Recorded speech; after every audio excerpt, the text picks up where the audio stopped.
राधे राधे, जय श्री कृष्णा। मैं सीमा सिंह बड़ों को चरण स्पर्श, छोटों को प्यार और बराबर वालों को नमस्कार करती हूँ।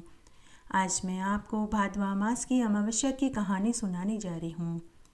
अगर आपको ये कहानी अच्छी लगे तो इसे ज़्यादा से ज़्यादा लाइक करें, अपने दोस्तों और रिश्तेदारों में ज़रूर शेयर करें ताकि उन्हें भी भादवा मास की अमावस्या की कहानी सुनने का संपूर्ण फल प्राप्त हो।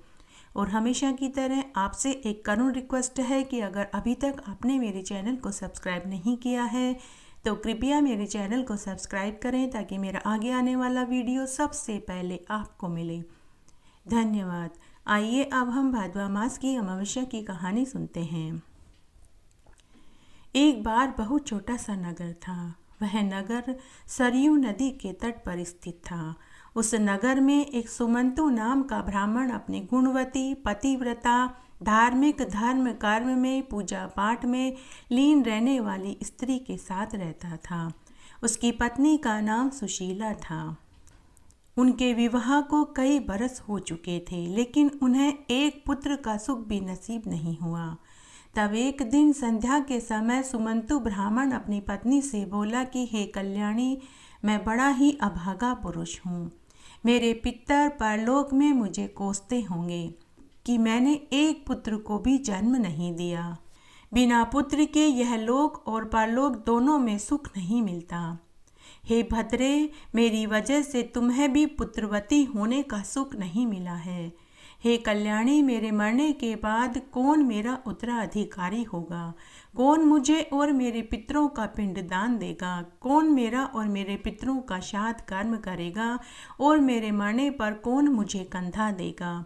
हे भद्रे, पिछले कुछ दिनों से मुझे रोज रात्रि में एक ही स्वप्न दिखाई देता है कि मेरे पूर्वज पीपल के पेड़ से उल्टे लटके हुए हैं और रो रहे हैं और मुझे कोस रहे हैं। हे कल्याणी, मैं कुछ दिनों से बहुत दुखी हूँ। मेरा जीवन ही निरर्थक हो गया है। मेरे अंदर जीने की आस खत्म हो चुकी है। अपने पति को दुखी देखकर ब्राह्मणी बड़े ही प्यार भाव से बोली कि सुनो जी, इन सब में किंचित आपका अकेले का कोई कसूर नहीं है। इसमें मैं भी बराबर की भागीदार हूँ। इसमें आप अपने आप को दोष मत दीजिए। पुत्र होना, धन दौलत होना, परिवार का साथ मिलना, मित्रों का होना, यह सब कुछ हमारे कर्मों से मिलता है। हे प्रभु, आप कर्म पर ध्यान दीजिए, कर्म फल की चिंता भगवान पर छोड़ दीजिए। हे नाथ, भगवान राम और भगवान कृष्ण को भी दुख उठाने पड़े थे, फिर हमारी क्या बिसात है। हे नाथ, आप सरयू नदी के तट पर जाकर कठोर तपस्या कीजिए। मैं घर में रहकर तप करूंगी।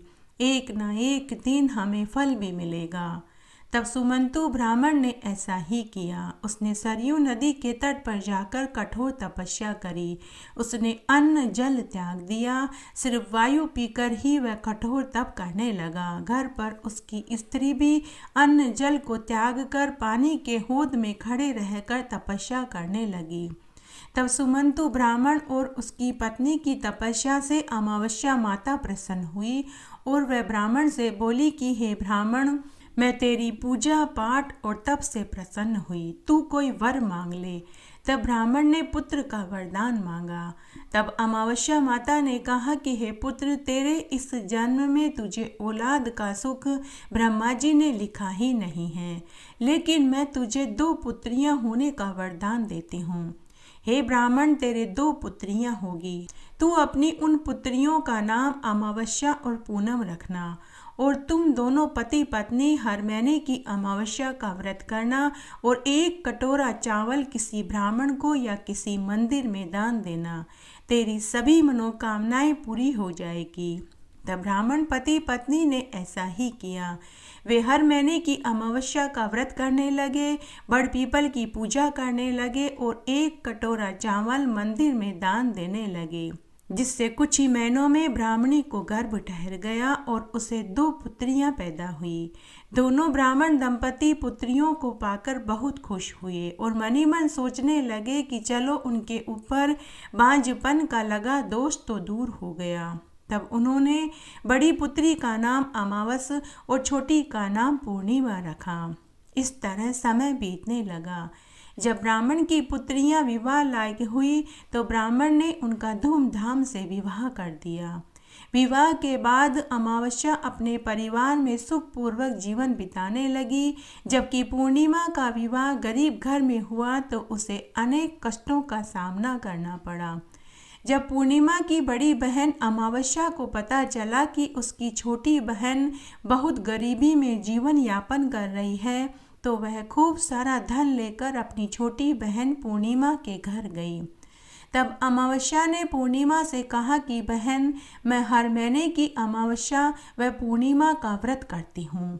अमावस्या व्रत में बड़ पीपल की पूजा करके 1 कटोरा चावल मंदिर में चढ़ाती हूँ और पूर्णिमा के व्रत में कथा सुनकर व्रत रखती हूँ और एक ब्राह्मण को भोजन कराती हूँ। बहन पूनम, तुम भी ऐसा ही करो। ऐसा करने से तेरे सारे कष्ट दूर हो जाएंगे और घर में धन दौलत के भंडार भर जाएंगे। उसके बाद पूर्णिमा ने भी अपनी बड़ी बहन अमावस्या के कहे अनुसार व्रत किया, जिससे उसका घर भी धन दौलत के भंडार से भर गया। घटती हो तो पूरी हो, पूरी हो तो परवान चढ़े, भूले बिसरे नाम तेरे भंडार में भरे। इस तरह आज मैंने आपको भादवा मास में सुनी जाने वाली अमावस्या की व्रत कथा सुनाई। आशा करती हूँ यह आपको जरूर पसंद आएगी। मेरे साथ बने रहने के लिए आपका धन्यवाद। आगे की कथा कहानी के लिए भी आप इसी तरह मेरे साथ बने रहें। धन्यवाद।